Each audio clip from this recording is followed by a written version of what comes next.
Uh, Apex Legends.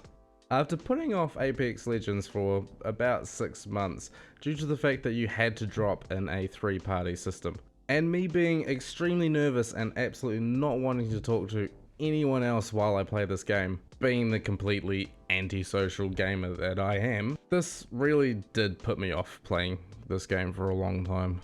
But after a lot of mental preparation and soul searching, I did put my fears aside and I gave it a go. And what have I got to say about it? Pretty good. So what is Apex Legends to an antisocial gamer like me? It's very scary, to be honest. I don't like talking to other people out of fear that they're gonna judge me. It's a fear that I have. I'm trying to overcome it. It's a slow process, but I'm getting there. And due to the fact that you, as I said, have to drop in a 3-party system, this meaning that there's absolutely no solo modes available at the moment, this did make it a very daunting experience to start off with. But I gotta say, this game has actually made it very easy to communicate with your entire party without even having to say a single word to them. It's amazing. And the way that they've done this is with the ping system. You may have seen this system before in other games. I don't really know any off the top of my head right now, but there is some systems that allow you to sort of go, there's something over there, we should go get it. But in this game, they've really fine-tuned it to the point that you actually don't have to say a single word to someone. If you direct your focus onto an enemy, ping that, your character's gonna say to them, hey, there's an enemy over there.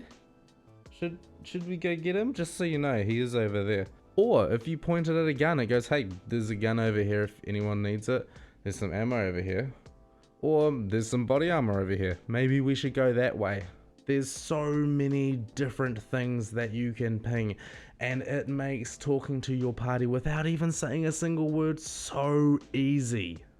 So now that you feel a bit more confident with picking up this game for the first time and not actually having to talk to anyone straight off the bat, if you do feel like talking to someone later on, I mean, like, go nuts. There's also a talk system. You can push to talk. You can just have your mic open all the time.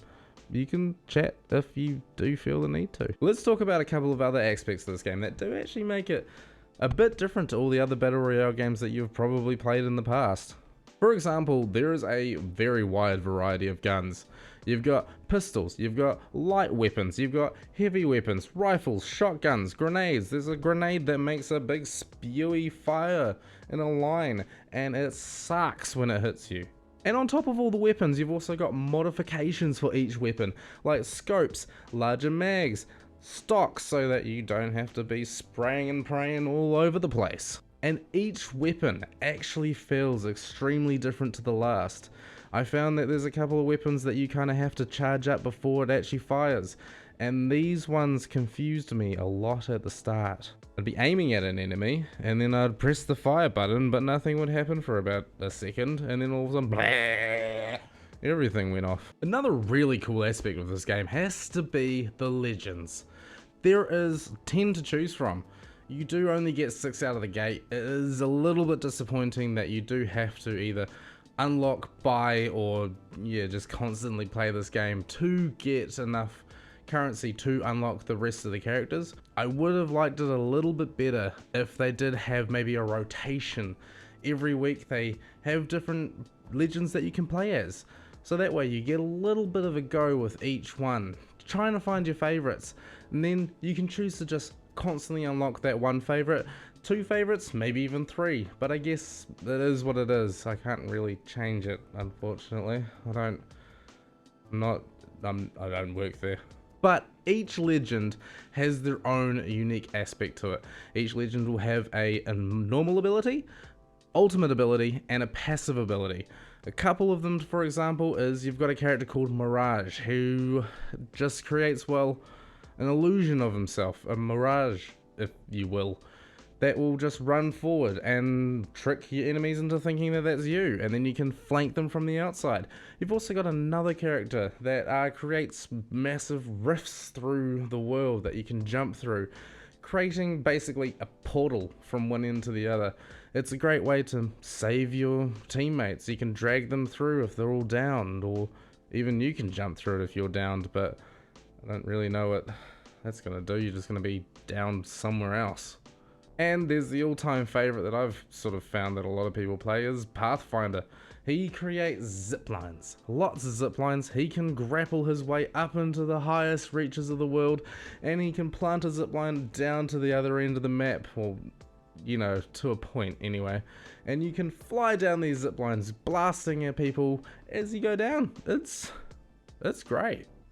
Having each legend have their own different abilities creates this really unique feel to the game, where not every single match is the same, and that creates a nice feeling of, I'm not going to get bored of this really quickly, because it's the same thing over and over and over and over and over and over again. Now let's talk about the elephant in the room when it comes around to being an antisocial gamer, and that has to be the 3-drop system. I know it's quite daunting to have to play with 2 other people, but it's not actually as bad as you may feel. Usually you would drop in the party of 3 where one person is the jump master. They decide when you drop, where you drop, and where you're going. You can solo drop if you feel the need, but I don't really recommend it, because then you're a single person versing 3 other people, and I'm not too good at math, but that's not really a good outcome for you. But a really cool thing is that whilst you are dropping down, you can break away from the pack. I did find this extremely useful when it came around to almost hitting the ground. I would break off from the pack a little bit and just go into a different building, so that way I'm not running around trying to scavenge loot while they're also trying to scavenge loot in the exact same place that I am. And then it just feels like you've just ran around in circles, not found any single gun.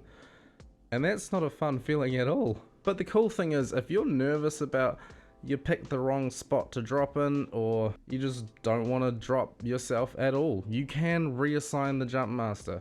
If you get picked as it, you can pop it off to someone else, and then they decide.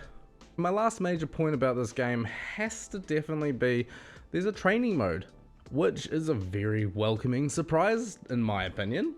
Because that means that you can actually practice before you drop in with other people, before you actually enter the game properly.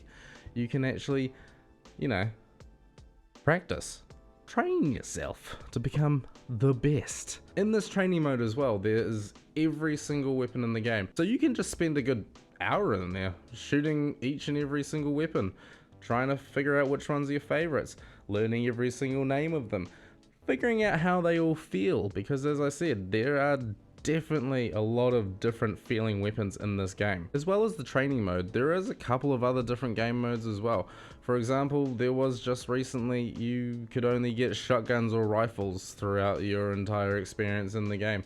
There was no assault rifles, there was no heavy rifles, there was no pistols. It was just those 2 types of weapons, which did give it a bit of a different challenge to it. Who knows, you could end up having just nothing but close encounters where you have a rifle, which doesn't exactly make it easy. Or you could just keep on getting sniped off from someone off in the bloody distance with the long scope and the rifle and the But every different mode did have its own little unique feel to it. And finally, there's also daily challenges as well.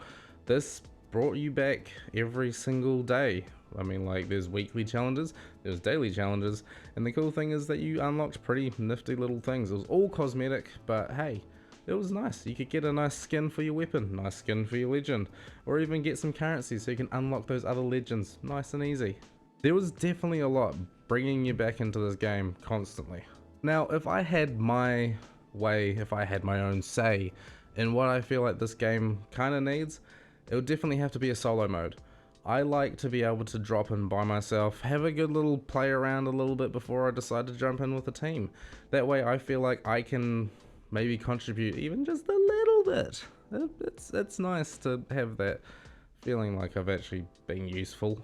Another cool thing that I feel like would be nice is maybe a bots training mode, you know, so that they jump up and down, slide all over the place, and do things that maybe other players would generally do, so that way you're not just, you know, aiming at targets that are doing this. Let's be honest, it's pretty easy to predict what they're gonna do. Maybe just have like a randomized bot. You can have 3 different levels of difficulty: easy, medium, hard. The hard ones actually shoot back at you. The medium ones, they jump around all over the place. Easy ones, all they do is just dot back and forth. I don't know. I think it would be quite nice to have that maybe in the future. So what are my final thoughts on Apex Legends? Being someone that has been antisocial with games for a very long time, not liking to actually talk to other people out of fear of judgment and resent and rejection, and I actually found this game to be extremely fun and really easy to get into for someone that doesn't like talking to people, especially considering you have to drop in as a 3-party. If this game has ever intrigued you and that's the main thing that's put you off, all I have to say is give it a go. It's free, you don't actually have to talk to anyone, and you can still get a good amount of communication, and trust me, when you get that win, ooh, that makes you feel good. Thank you so much for watching my review on Apex Legends. I hope you learnt a little bit. I hope you feel a bit more comfortable with playing this game, considering you don't actually have to talk to anyone. It makes you feel pretty good actually. If you haven't already, please like, subscribe, comment below. What's your favorite character in Apex Legends? Has this helped you to pick up the game because you had that same fear that I did? Let me know in the comment section below. And as always, have a good one.